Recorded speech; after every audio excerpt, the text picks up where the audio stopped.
देवाला पहाटे जागे करण्यासाठी भोपाळी गाण्याची महाराष्ट्रात सांस्कृतिक परंपरा आहे. प्रातःकाळची ही सुंदर भोपाळी मनाला आल्हाद देऊन जाते. अरुणोदयाची सुंदर कोवळी किरणे अंगावर पडतात आणि आपल्या दिवसाची सुरुवात होते.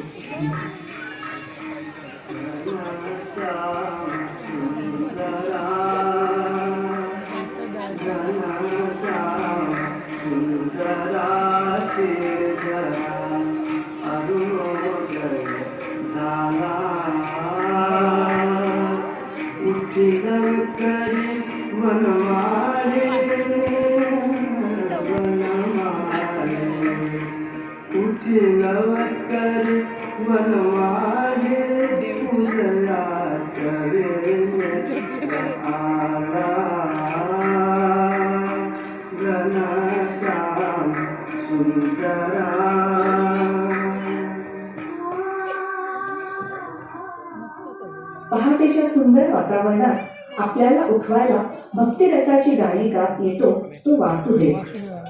आपण चांगले काम करीत राहावे आणि आयुष्यात मिळणारा चांगला वाईट अनुभव ईश्वरावर सोपवावा अशी वासुदेवाची जीवनदृष्टी आहे.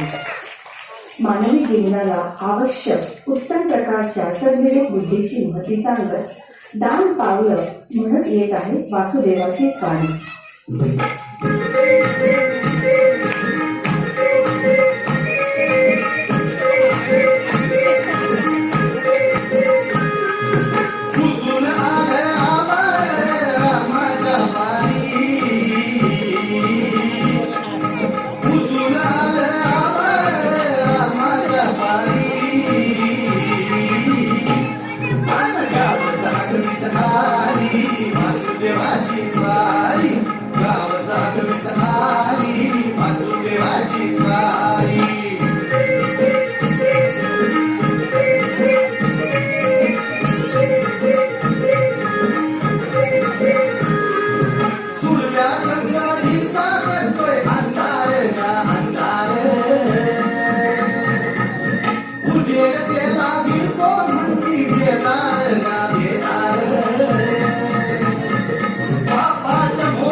सकाळची आपापली आंगिक उरकल्यानंतर कामावर जाता जाता देवळात जाण्याची लगबग सुरू होते.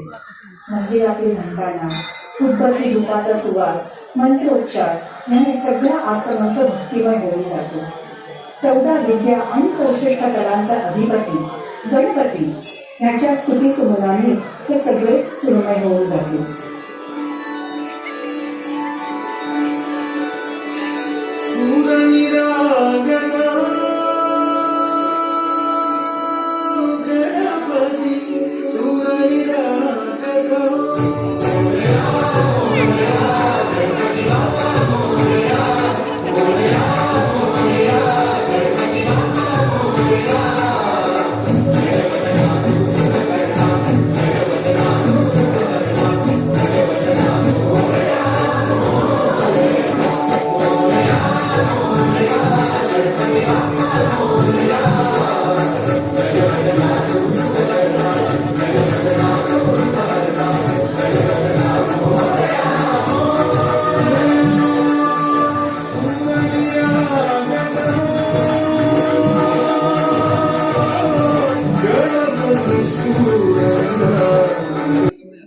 त्यांनी घातलेल्या जागरणामुळे हरिभक्तीचा नवीन उत्साहच निर्माण होतो. देवाचा जागर नव्या उमेदीने उत्साहाने जागवला जातो.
खांद्यावर पताका, कपाळाला टिळा, गळ्यात तुळशीची माळ आणि मुखाने हरिनामात लीन झालेल्या विठोबाच्या भक्तगणांना त्याच्या दर्शनाची आस लागली आहे. अशा या वारकऱ्यांच्या दिंडीत ना कोणी श्रीमंत, ना कोणी गरीब, ना क्रोध, ना अभिमान, सगळेच परमेश्वराची एकरूप होऊ पाहतात.